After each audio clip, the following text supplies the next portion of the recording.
Part 2 starts from here. Rule 3. In compounds with non-metals, the oxidation number of hydrogen is +1. So when we are considering the non-metals, we will consider the oxidation number of +1.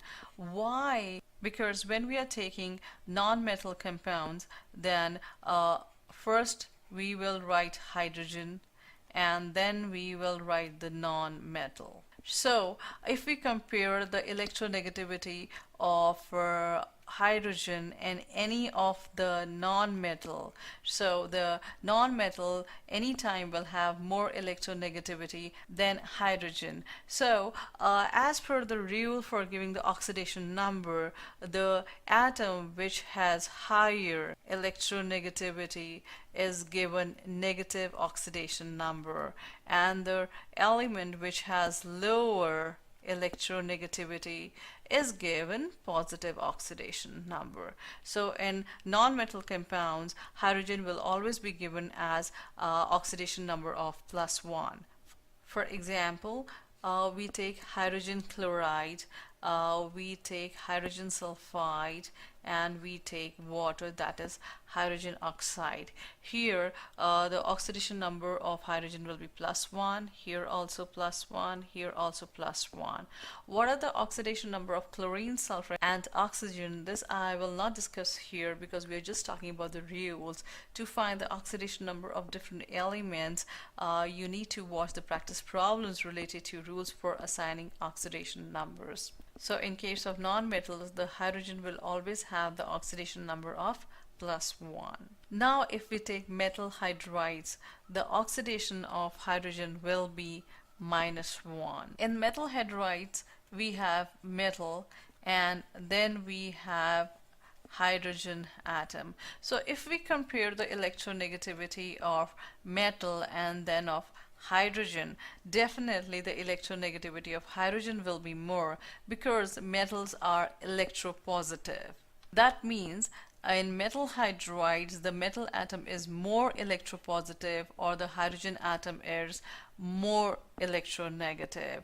So as I've discussed here, the atom with higher electronegativity is given negative oxidation number. So in case of metal hydrides, the hydrogen will be given the oxidation number of -1. For example, if we take lithium hydride, we take sodium hydride, we take calcium hydride, and we take magnesium hydride. In all these cases, the oxidation number of hydrogen will be -1. Rule 4. Oxygen has been assigned the oxidation number of -2. For example, if we take the example of water, in water, hydrogen will have oxidation number +1 and oxygen will have -2 because oxygen is more electronegative than hydrogen. But there are some exceptions that we need to discuss where the oxidation number of oxygen does not remain as -2. It varies depending upon the other atom present in the compound apart from the oxygen. In peroxides like sodium peroxide and hydrogen peroxide. In these two peroxide, the oxidation number of oxygen will be -1 and not -2. The second case is in oxygen difluoride, which is OF2. In this compound, oxygen is present with fluorine, and we know that the fluorine has the maximum electronegativity. So out of oxygen and fluorine, the fluorine will have the negative oxidation number, whereas oxygen will have the positive oxidation number, and the oxidation number of the oxygen will be 2 in this case. The third exception, dioxygen difluoride. The formula is O2F2. In this case also, oxygen is present with fluorine, which is the most electronegative element. So this will have the negative oxidation number, and in this case oxygen will have +1 oxidation number. So these are the few exceptions we need to understand for oxygen. As such, the most common oxidation number of oxygen is -2. Rule 5. In ionic compounds, compounds of metals and non-metals. Ionic compounds are the compounds which consist of metal and non-metal. In this ionic compounds, the metal atom has positive oxidation number and the non-metal has negative oxidation number. Again, the same criteria follows that the atom with higher electronegativity will have negative oxidation number and the element with lower electronegativity will have positive oxidation number.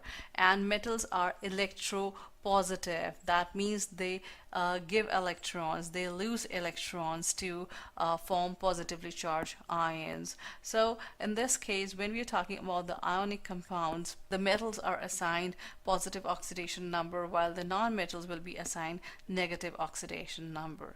For example, magnesium chloride, sodium chloride, potassium oxide. In all these three examples, magnesium, sodium, and potassium are metals, so they will be having positive oxidation number. In the respective cases, magnesium will have +2, sodium will have +1, and the potassium will have +1. And chlorine and oxygen, these are non-metals, so they will be having negative oxidation number. In respective cases, chlorine will have -1 here -1, and oxygen will have -2. How I'm giving this respective oxidation numbers to different elements? For that, you have to watch the video related to oxidation number of different elements in the periodic table. In that video, I've explained in detail about each and every element in the periodic table in terms of their group number, why they have positive oxidation number, why they have negative, why they have variable. Here we are just concerned about the rules we need to follow for assigning oxidation numbers to different elements. Part 2 ends here.